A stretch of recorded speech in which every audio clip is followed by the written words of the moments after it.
Salut les superstars! Donc aujourd'hui, je voulais adresser un sujet en fait qui revenait souvent en phase de maintien. Et ce sujet-là est en fait de savoir comment on peut savoir si un aliment qu'on mange ou qu'on rajoute à notre alimentation est inflammatoire pour nous ou non. Donc, comme vous le savez, donc, pendant la phase de perte de 6 semaines, on coupe ce qui est inflammatoire, donc tout ce qui peut être gras, glucides ou produits laitiers qui peuvent être inflammatoires. Et ce que ça fait, c'est qu'après les 6 semaines, vous finissez les 6 semaines, souvent vous vous sentez dégonflé, vous vous sentez léger au niveau de vos systèmes digestifs. Et quand on arrive en maintien, on veut que vous découvriez qu'est-ce qui est inflammatoire pour vous ou non. Donc, on procède systématiquement en vous disant de première semaine, rajouter les bons gras, deuxième semaine, rajouter les glucides, troisième semaine, rajouter les produits laitiers. Mais j'avais une question qui revenait souvent et la question était, en fait, comment je peux savoir si quelque chose est inflammatoire pour moi ou non? Comment je vais me sentir, en fait, si c'est inflammatoire?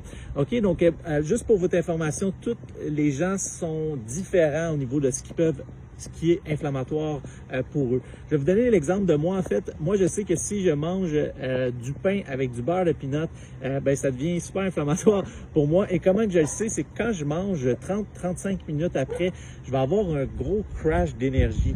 OK, donc souvent, je vais avoir un malaise au niveau de mon système digestif où je vais me sentir ballonné, un peu mal de cœur même. Et après 35-40 minutes, je vais commencer à bâiller, je vais commencer à avoir de la difficulté à me concentrer, commencer à avoir un petit peu des crashs d'énergie carrément. Et c'est comme ça que je peux savoir que quelque chose est inflammatoire pour moi. Également, ce qui est inflammatoire pour moi, les pâtes. Si je mange des pâtes, ça fait peut-être 2 ou 3 ans que j'ai pas mangé un bol de pâtes parce que je sais que si je mange des pâtes, je file vraiment pas. J'ai un gros crash d'énergie par la suite, incapable de me concentrer et je file vraiment pas au niveau de mon système digestif. Donc, les symptômes de quand vous digérez mal quelque chose vont être ballonnement, brain fog, difficulté à vous concentrer, manque d'énergie, bâillement.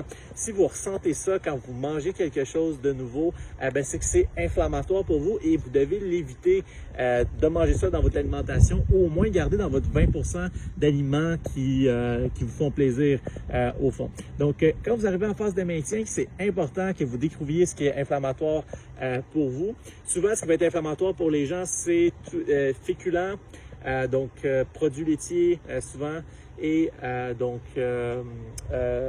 ça, c'est les deux plus grosses catégories qui vont être inflammatoires. Et souvent, tout ce qui est transformé également va être inflammatoire pour la majorité des gens. OK? Donc, je vais me connecter avec vous rapidement juste pour vous expliquer comment vous allez vous sentir si quelque chose devient inflammatoire pour vous et c'est important de les éviter le plus possible. Donc, j'espère que cette petite vidéo rapide va vous avoir aidé. Si ça vous a aidé, juste droppez un like ou mettez un commentaire sur j'aime tes vidéos. Comme ça, il y a plus de monde qui vont le voir dans la communauté. Et moi, je vous souhaite une excellente journée.